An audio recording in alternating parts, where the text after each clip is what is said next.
Thanks for staying with us. So Takwe had something to say. Yes, go ahead. Oh, I'm told Chibuzo had a... we have a Chibuzo. Okay, good morning, Chibuzo. Are you there? Yeah, I'm there. You're live. Go ahead, please. Okay. First of all, I would like to commend you guys on the issues you guys are bringing up.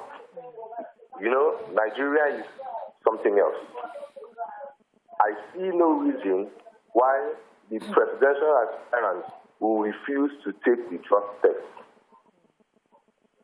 Meaning that if they are refusing to take the drug test, directly or indirectly, they have hand in promoting. Oh, did we lose that call? So you're saying that if they refuse to take the drug test, it means that they have hands in promoting it. So, because as Beecee said earlier, we don't know who are bringing these things in. Yes, these are highly connected individuals. Did you not just find out? People buying. Allegedly, that our Super Cup is involved. Oh. There's a major allegation, not on one. Another one was roped into another one. So, obviously, the high and mighty are involved in the market of drugs. But you know something that occurred to me? I've been driving around and I noticed that we are having a lot of female aspirants come out. Okay.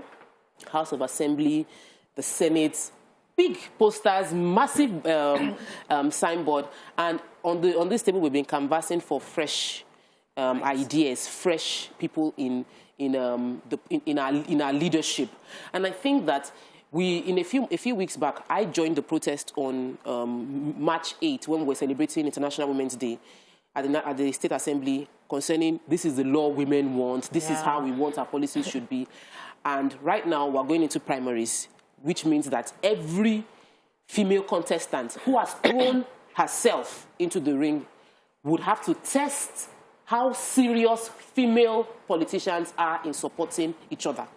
So for everyone that came to protest, for all of us watching the show, you know someone, you know a woman, you know a man that can be a delegate. Let us start lobbying, because we need to start choosing our politicians from inside the party. Yeah. It is who the party gives us that we end up voting for. Yeah. So inter-party, we must get involved.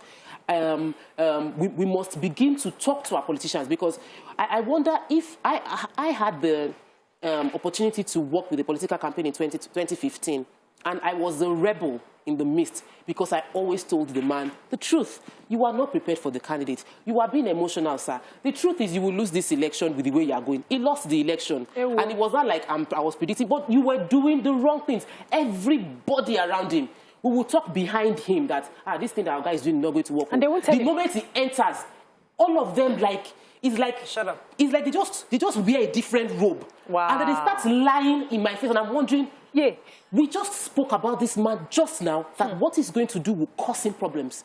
And you come into him and you are lying to him. So when the advisors, and he loves them, he didn't like me, because I wasn't telling him what he wanted to hear. You're not a politician like that. And I'm not a politician like them. And that's the problem many of our politicians are facing. So you are going into election season and you are listening to lies. You are listening to psychophants. You're listening to what you want to hear. It will not serve you, because Nigerians, we need to open our eyes right now.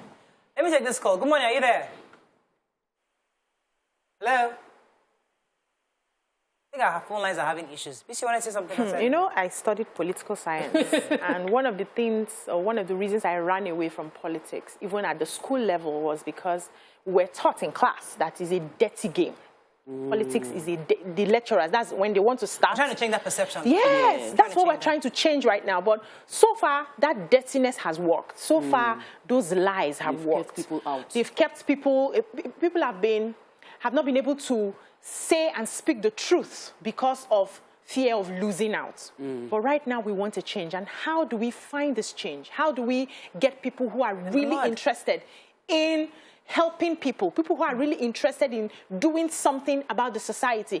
And if we all don't come out in mass, what is going to happen is those people who have genuine intentions will get there and be stifled. Like we've seen we can pick some people who are really intentional about the vision that they have for their states or their local government, but they get there and everything around them stifles them. The civil service is heavy on this, on that stifling. It has to be, in fact, they will not push your contract if you're not dropping things. They will not, even when they sign something that the government has promised to give to support, you will have to be giving cuts to people or you will not get that approval. We need to tell ourselves the truth. We need to look beyond this a few moments of what I can benefit to, how will this impact my children in 5 years' time? Like I've always said, some of us don't have another option. This is my country. So if I don't do what I can do in my power, it will meet my children in future. You can't run away. No matter how high and mighty you are, your children will be in this place and it will meet them. Okay, you have a call? Yes, I have a call. Let me take a call. Dariye, are you there? Hello, good morning, Dariye. Are you still there?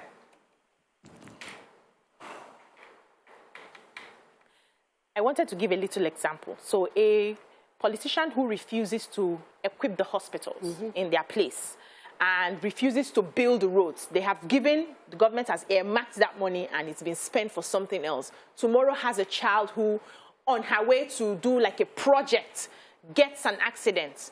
And, you know, at the point of death, and there's no hospital. You see, it's not all the time. COVID taught us a major lesson. Most of our politicians and high-mighty people died because they could not jet out of the country. Something happens tomorrow and your child, you have stolen the money, or you have done it, or you have moved on, and your grandchild gets to that point and there is no hospital to help that child. We need to start thinking that far ahead as a country. And it's just left to us to begin to find those people who we believe have integrity, who we believe are really sincere. We had a lady on the show. This lady, she's contesting in Ijebu, in Ijebu, Ijebu, and she spoke about how they fixed the hospital with no political agenda, and that hospital ended up rescuing her husband's hand. Imagine. So we must. There's a ripple effect. I was speaking to someone, and when they told me how much they are going to be paying for university fee for their son abroad, I'm like, I don't understand. What are we doing? What are they learning? What are we doing? Because all the Nigerian universities cannot deliver the standard. Is it the school that they are on strike right now? So people are not having to send their children abroad. All our politicians gladly take pictures with their children when they are graduating abroad. Don't you understand that you cannot afford it?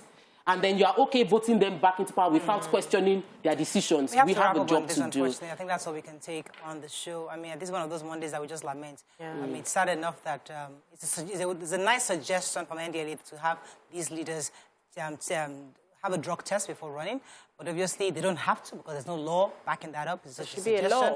But it would be nice for us to have them demonstrate leadership by doing so. And I would like to see which of the few leaders would accept this challenge. Secondly, would also advise that those who are preparing a reception for former Governor Dariye and Nyame should understand that you are putting your finger in our eyes directly. You're telling us, you know, we are practically telling Nigerians that we don't care about how you feel. That these are convicted criminals and they should be allowed to just go home and stay with their loved ones and not be displayed for us to celebrate and like trophies. Let's take a few comments and we wrap up. Dream Football says, we party over everything and anything.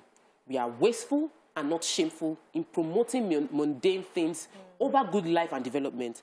Our country is a country, ours is a country of emotional beings. Corey Michael says, if not, why not if not? ND is very right. According to him, most of our politicians are drug addicts, of course. All right, that's all we can take on the show. We have to wrap up now, but we know that Who Wants to Be a Millionaire would, the clip will show now before we run off. Have a great day. We'll see you tomorrow. Bye for now.